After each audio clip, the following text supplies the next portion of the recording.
5,000 सालों से जिन लोगों को समाज से दूर रखा गया, उनके सारे अधिकार छीन लिए गए, जिन पर 5,000 साल गुलामी लादी और जानवरों से भी अधिक बुरा बर्ताव जिन पर किया गया, आज उन लोगों को समाज में बराबरी का हक और अन्य लोगों के साथ चलने का मौका मिला, तो बाकी लोगों के पेट में दर्द क्यों हो रहा है? नमस्कार दोस्तों, आज भारत देश में अन्य समुदाय वाले आरक्षण का विरोध क्यों कर रहे हैं? 5,000 साल ऐस देश पे ब्राह्मणों ने राज्य किया, वर्ण बनाकर लोगों को उच्च नीच बना दिया। आप सभी ये जानते होंगे कि इस देश में 4 वर्ण थे। शूद्र को ही इस ऊपर के 3 ही वर्णों ने बहुत सताया है। आज भारत में डॉक्टर अंबेडकर के कारण वर्ण मिट गए। 5,000 साल के इस षड्यंत्र को अकेले इंसान ने मिटा दिया, अपना सारा जीवन समर्पित कर सबको अधिकार और नया जीवन दिया। आरक्षण के द्वारा ही इन्हीं शूद्रों को ऊपर लाने का ये मार्ग उन्होंने दिया। तो आज अन्य समुदाय को ये क्यों खटक रहा है? उत्तर सुनिए तो जरा उनका। भारत एक लोकतांत्रिक देश है और लोकतंत्र में सबको समान अधिकार मिलने चाहिए। तो इन शूद्रों को विशेष आरक्षण क्यों? बड़े बेशर्म लोग हैं ये। 5,000 साल शूद्रों को इतना सताया है तुमने, वो कैसी तुम्हारी बराबरी कर सकेंगे? 5,000 सालों से 100% पूरा आरक्षण तुमने लिया, 100% सीटें तुमने ले ली। 5,000 साल शूद्रों को तुमने सभी चीजों से वंचित रखा। अब तुम्हारे साथ चलने के लिए उनको विशेष आरक्षण दिया गया तो क्या हुआ? बस 70 सालों में ही तुम्हें अड़चन होने लगी। 5,000 साल जिनको दबाया गया हो, उनको कम से कम 200-300 साल तक आरक्षण मिलना चाहिए। जब वो तुम लोगों की बराबरी में आ जाएंगे तो आरक्षण अपने आप ही खत्म हो जाएगा। लेकिन नहीं, शूद्र आगे बढ़े ये इन लोगों को नहीं चाहिए। बड़े जालिम लोग हैं ये। अरे भाई, जरा तुम लोगों को क्या तकलीफ है जो आरक्षण का विरोध करते हो? बात लोकतंत्र की करते हो और उन्हीं शूद्रों को दबाने की मंशा रखते हो। शर्म करो अभी तो कुछ। अपने आप को विश्वगुरु कहते हो, पत्थर को भगवान मानते हो, जानवरों में देवता खोजते हो और अपने ही लोगों को अछूत कहते हो। अतिथि देवो भव, ये कहावत है इस देश की। अरे भाई, अपने लोगों के साथ जानवरों से भी बदतर सुलूक करते हो और बातें ऊंची करते हो। बड़े बेशर्म लोग हैं ये।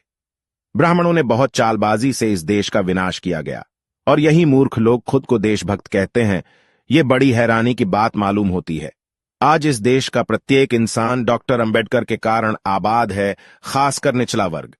इस देश के ओबीसी और अन्य आरक्षणधारी खुद को अब हिंदू बता रहे हैं। अरे मूर्खों, अगर डॉक्टर अंबेडकर ना होते तो पानी के लिए तरसते तुम लोग, और आज उन्हीं का विरोध करते हो।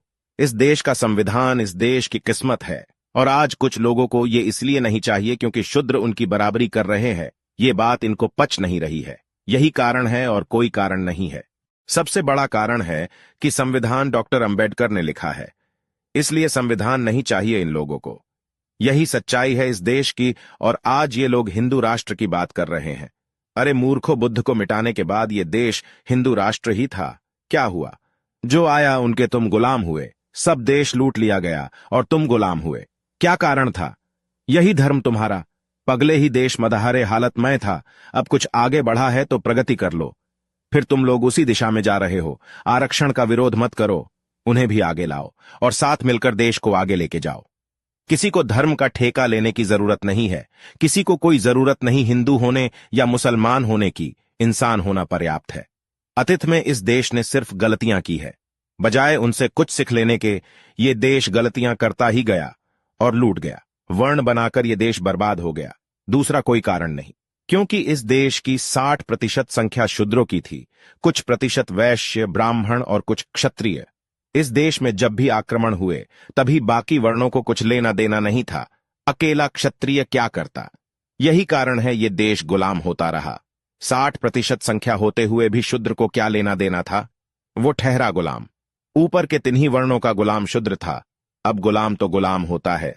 ये राज करे या बाहर वाले राज करे, उसे तो गुलाम ही रहना था। इस कारण अकेले क्षत्रियों पर देश की पूरी जिम्मेदारी आ पड़ी। वैश्य तो वैश्य रहे, उनको कुछ लेना देना नहीं था देश से। ये तो देश के शस्त्र सामग्री में भी मुनाफा ढूंढते थे और ब्राह्मण अपनी झोली भरने में व्यस्त था। यही कारण था देश बार बार गुलाम हुआ। आज वो 60% लोग जाग उठे हैं। इतने सालों की पीड़ा से उनका मन गुलाम रहा है। अब तो उन्हें जीने दो। बहुत लूटा है तुमने उनको, अब तो उन्हें सुकून की रोटी खाने दो। कैसे लोग हैं ये जो आज भी उनको सता रहे हैं? अरे भाई, पूरा इतिहास देख लो जरा, उनका दर्द देखो जरा, फिर विरोध करो। क्यों उन लोगों को जीने के लिए आरक्षण दिया गया? ये भी सोचो जरा, बाद में विरोध करो। तुम आरक्षण मिटाना चाहते हो, पर यह तब तक नहीं मिटेगा जब तक निचला वर्ग ऊपर नहीं आ जाता। इस इंसान ने आरक्षण दिया है, तब उसके सामने पूरा देश खड़ा था। सारे लोग मिलकर भी उस इंसान को हरा नहीं सके, और आज तुम लोग उस इंसान के बनाए विधान को मिटाना चाहते हो। भाई, इंसानों को इंसानों जैसा जीने दो, तुम भी जीवो और उन्हें भी जीने दो। आज के वीडियो में बस इतना ही। ये वीडियो उन लोगों के लिए था जो आरक्षण का विरोध करते हैं। ये वीडियो ध्यान से सुनना दोस्तों, और इस वीडियो को ज्यादा से ज्यादा शेयर करो। आपको हमारा ये वीडियो कैसा लगा कमेंट में जरूर बताना, और ऐसी ही रेवोल्यूशनरी वीडियो के लिए हमारे चैनल को सब्सक्राइब जरूर कीजिए। धन्यवाद।